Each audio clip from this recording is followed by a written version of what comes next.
Kalian tahu gak sih, ternyata jualan di e-commerce itu tuh sebenarnya nggak susah. Cuma mayoritas orang nggak ngerti aja gimana caranya. Itulah yang bikin susah. Pasti gue yakin deh buat kalian para seller pemula sering banget yang ngerasa jualan online tuh kayak sekarang tuh aduh pusing, ribet lah, harus bisa inilah, harus bisa itulah, ditambah belum apa-apa pajaknya pemerintah ikut-ikutan dan lain sebagainya. Wah udah kayak kayaknya masalahnya banyak banget ya. Tapi kalau gue nggak jualan online, kalau gue nggak jualan di e-commerce, stok barang gue nggak laku.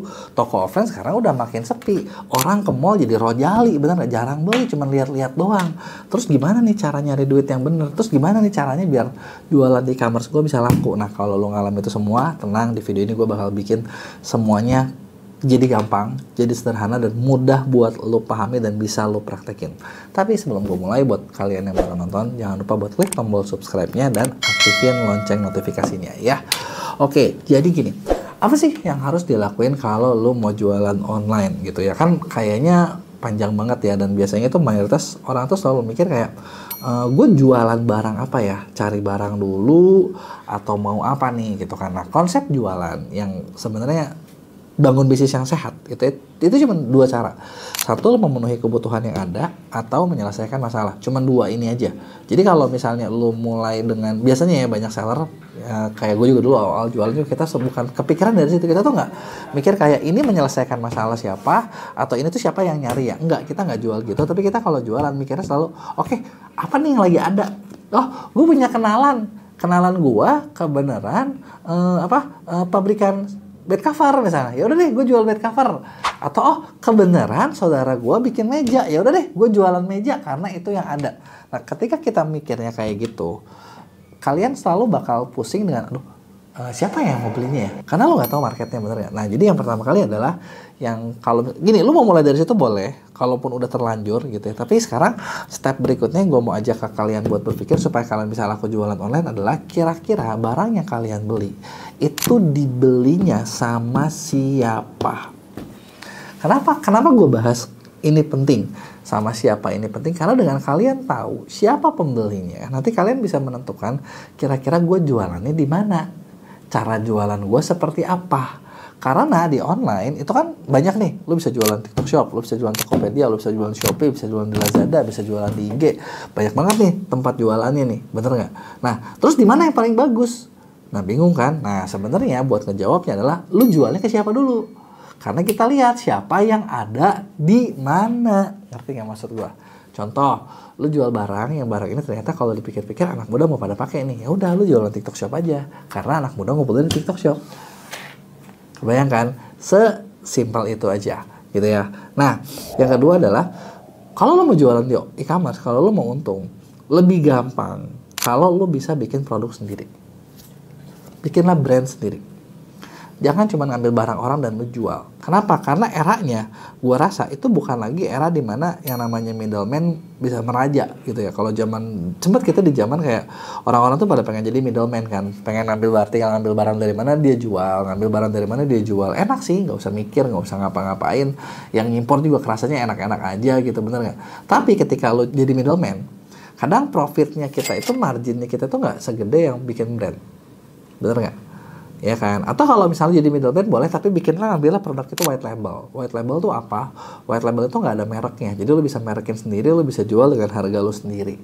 Lo bisa nge-branding sendiri, bukan pakai nama orang. Karena kalau pakai nama orang ya terbatas. Misalnya, selisihnya dikasih 30%, ya udah segitu doang.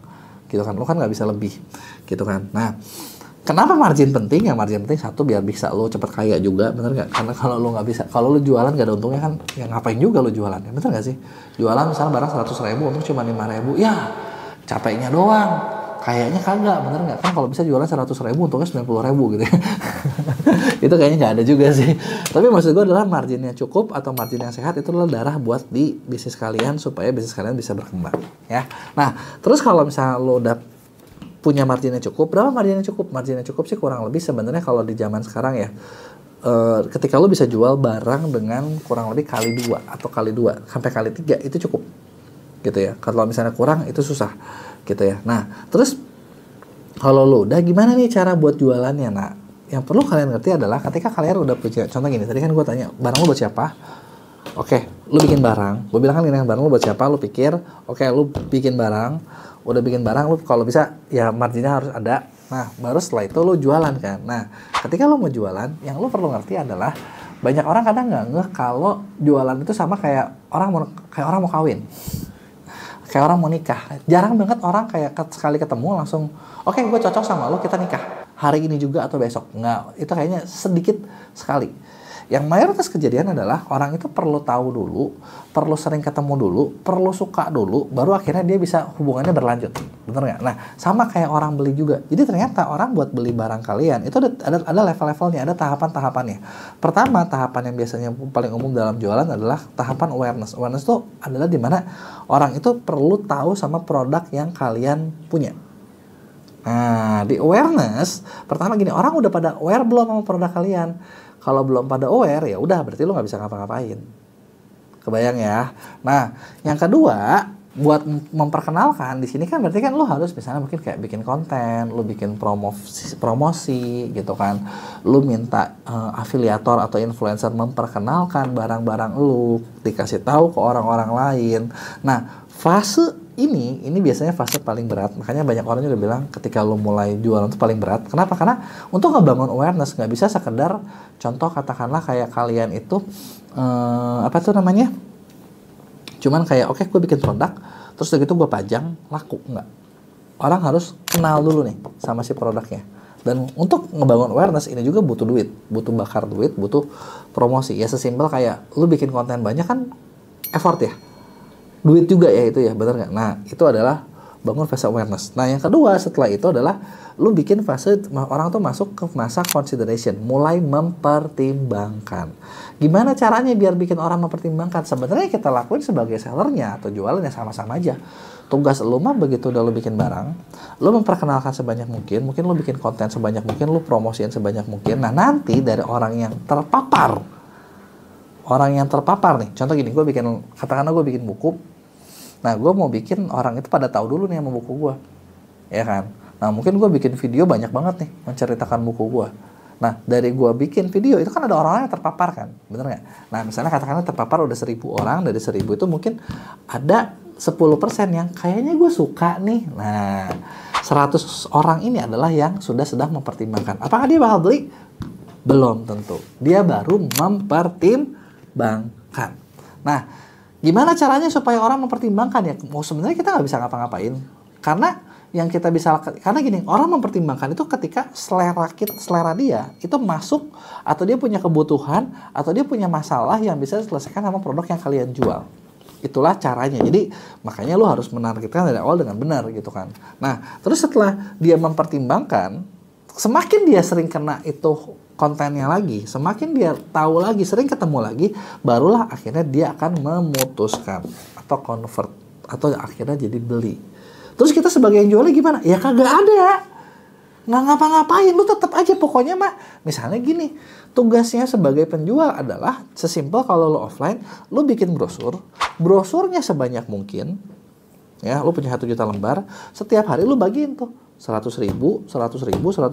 Di mana bagian tempatnya? Ya misalnya lu depan toko lu boleh, pokoknya tiap orang lewat lu bagiin. Besok orangnya ada yang sama, gue kasih lagi gak? Kasih lagi. Karena basicnya ternyata buat orang yang ngambil keputusan buat beli, dia mungkin perlu terpapar sampai 7 kali biasanya.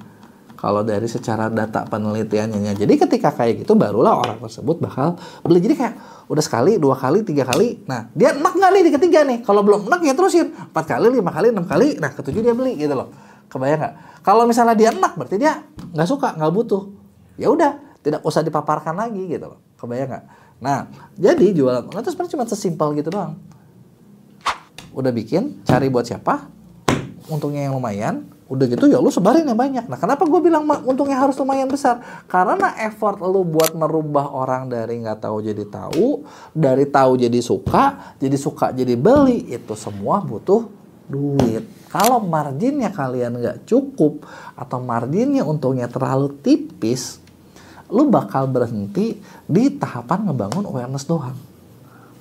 Dijamin lu bakal berhenti. Kenapa ya? Karena udah nggak ada duitnya lagi gitu loh.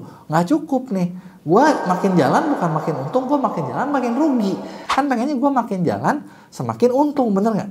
Nah, itu dia tadi gitu. Nah, buat kalian yang misalnya nih, oke, gue ngerti. Terus, oke, itu tapi cuma konsep sih. Terus yang gue harus ngapain, action plan-nya apa, secara detailnya apa gitu kan.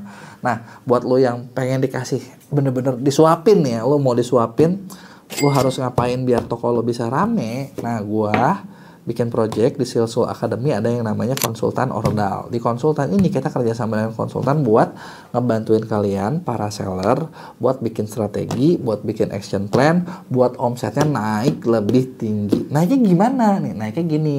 Jadi kayak teman-teman nih yang misalnya gabung di konsultan ordal, itu pertama tim kita tuh bakal ngerisetin kayak produk itu kayak gimana, lawannya siapa, potensinya masih bagus apa enggak, dengan potensial ini kira-kira kalian bisa naik kelas apa enggak gitu loh.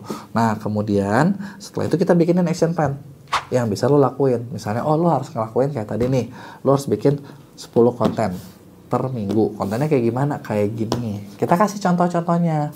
Nah, udah lo post, nanti kita bantu evaluasiin. Oh, ternyata lo harusnya bikinnya kayak gini, kayak gini, kayak gini ya. Gitu kan. Nah, terus nanti lo ngiklannya kayak gini ya. Ini caranya seperti ini ya. Nah, semua action plan-nya kita kasih kalian tinggal ngerjain. Dan kita udah bikin target dari awal, kayak dalam berapa bulan, supaya penjualan kalian jadi naik tuh gimana sih caranya. Nah, itulah yang kita bikinin.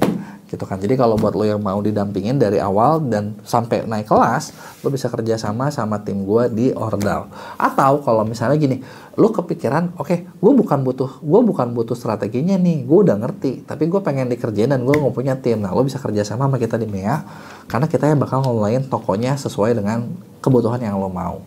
Ya kalau ada yang mau tanyain, jangan lupa buat tulis di komen, bakal gue jawab di Q&A, dan jangan lupa like dan share video ini.